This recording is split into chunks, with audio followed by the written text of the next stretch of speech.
तो वो चीज जो सीक्रेट है ना, वो कंसिस्टेंसी है। कोई भी काम हम मुसलसल करते रहेंगे, उसका रिजल्ट आएगा। आपने क्या काम मुसलसल किया? आपसे वेट मैनेज नहीं हो रहा अपना, आपका बीएमआई तबाह हो गया।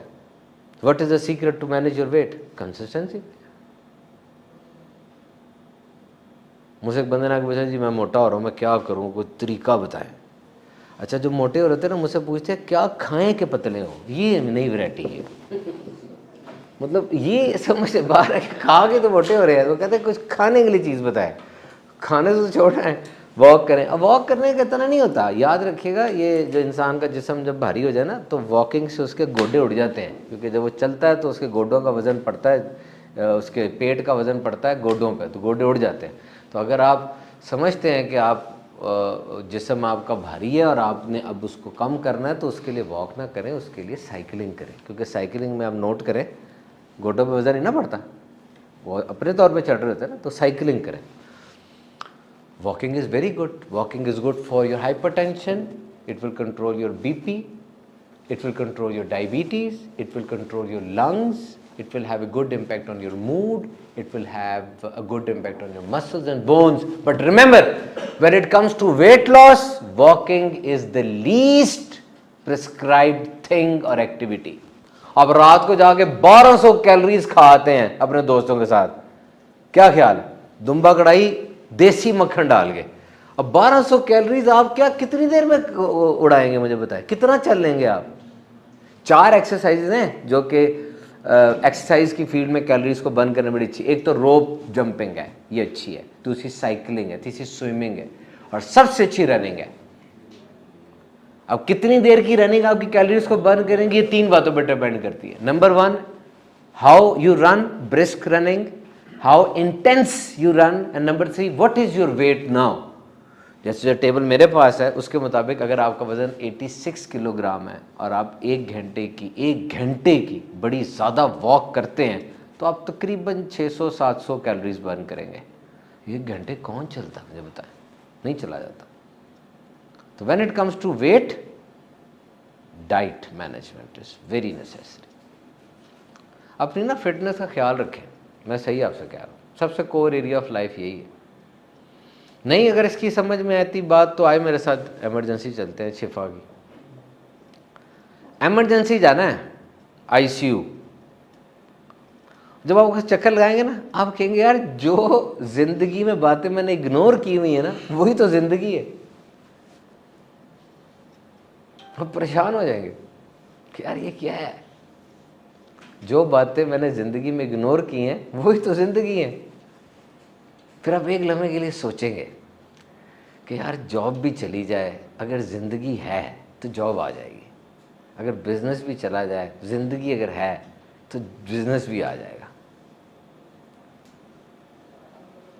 थोड़ा सा फ़ख्र करें अपनी ज़िंदगी पे, अपने तौर पे फ़ख्र करें, फिर अल्लाह का शुक्र अदा करें। वक्त बदलते देर नहीं लगती, छोटी छोटी शरियाने हैं, इधर से इधर हो जाए सारा ख़राब हो जाता। दिल धड़क रहा है, इतना सा तो पंप है, इतना सा 4 करोड़ 20 लाख दफ़ा धड़कता है ये साल में। 25 लाख गैलन, 25 लाख लीटर खून पंप करता है। अभी धड़क रहा ना सारों का, लब डब लब डब। लब डब मेडिकल टर्म में कहते हैं, धक धक नहीं कहते, वो फिल्मों में कहते हैं लब डब लब डब। अगर ये ऐसे हो गया ना, लब डब, सिर्फ ऐसे होना है इसमें, रिथमिया कहते हैं ऐसे। आपने डॉक्टर को कहना लाख रुपया ले ला, सीधा कर दे, 2 लाख ले ला, फिर 3 दिन का इंजेक्शन लगता है। वैसे बंदा बैठा होता है, इंजेक्शन 3 दिन तक लगता रहता है, फिर चेक करते हैं, फिर ना सही हो, फिर 3 दिन का इंजेक्शन लगता है, छुट्टियाँ, ऐसे होता है। पहले जब मैंने मेडिकल साइंस पढ़ना शुरू की थी थोड़ी बहुत, तो किताब में मैंने पढ़ा कि ideal age of heart attack should be 60। आपको ideal age of heart should be 60, इतना है ये। अब तो 30 साल से कम वो गिर रहे हैं। डाइट ठीक नहीं है, एक्सरसाइज हमारी लाइफ में नहीं है। मैं अगर अभी आपका गला दबा दूँ ना, अभी खड़ा हो गए, आपको 2 सेकंड में ना ऑक्सीजन की कीमत पता चल जाएगी कितनी ज़रूरी है। मैं आपको 3 घंटे पानी ना दूँ सख्त गर्मी में, आपको पानी की कीमत पता चल जाएगी। मैं आपको 8 घंटे खाना ना खिलाऊं, आप कहेंगे खाना बड़ा ज़रूरी है। वो इसी तरह की चीज़ एक्सरसाइज भी है, लेकिन जब उसका रिजल्ट ही जल्दी आता तो हम करते नहीं है। नबी पाक सल्लल्लाहु अलैहि वसल्लम और आपके सहाबा की ना ज़िंदगी बड़ी मुतहर्रिक थी। जिहाद is the epics of exercise. They use to eat less, they use to work more. कई ऐसी हदीस में सहाबी ने आकर कहा कि मुझे कुछ दें। नबी पाक ने फरमाया क्या तेरे पास है? उसने बताया, हुजूर ने कहा इसको बेचा। वो 4 दिरहम या 2 दिरहम लेकर आया। हुजूर ने फरमाया इससे जा और जाके 1 दिरहम से या 2 दिरहम से अपने घर के खाने का बंदोबस्त कर ले फ़िलहाल, क्योंकि भूखा है। और 2 दिरहम से जाके वो कुल्हाड़ी का वो ब्लेड ले आ। अब कुल्हाड़ी का ब्लेड ले आए तो ब्लेड ला के उसको जोड़ा और कहा कि जाओ अब इसे काटो और 15 दिन नज़र ना मुझे आओ। 15 दिन बाद आए तो 15 दिरहम आ चुके थे। अब एक ट्रेजर आ गया था, एक चीज़ आ गई थी। तो 15 दिन क्या किया? फिर हुजूर ने फरमाया बेहतर था तेरे लिए ये काम जो मैंने तुझे बताया, इससे बेहतर तो क़यामत के दिन तेरे चेहरे पे धब्बा पड़ा होता, मांग जो रहा था। हुजूर एग्जर्शन देते थे, वर्क। और ख़ुद भी नबी पाक की हयात तय्यबा कैसी है, कितना काम था उसमें। मदीना पाक में हिजरत के बाद 2 ही काम हुए, या तो जहाद हुआ या जहाद की तैयारी हुई है। और थर्ड काम क्या हुआ मुझे बताएं? दीन की तबलीग तो वो तो परमानेंट फीचर ऑफ इस्लाम है ना, वो तो बिल्ट इन एस्पेक्ट है। तो ट्रैवलिंग करना, जाना, तो अपनी इस अहमियत को समझें। मैं क्लोज कर रहा हूँ कि अपने पर्पज़ ऑफ लाइफ को एक्सप्लोर करने के लिए आप लिखें।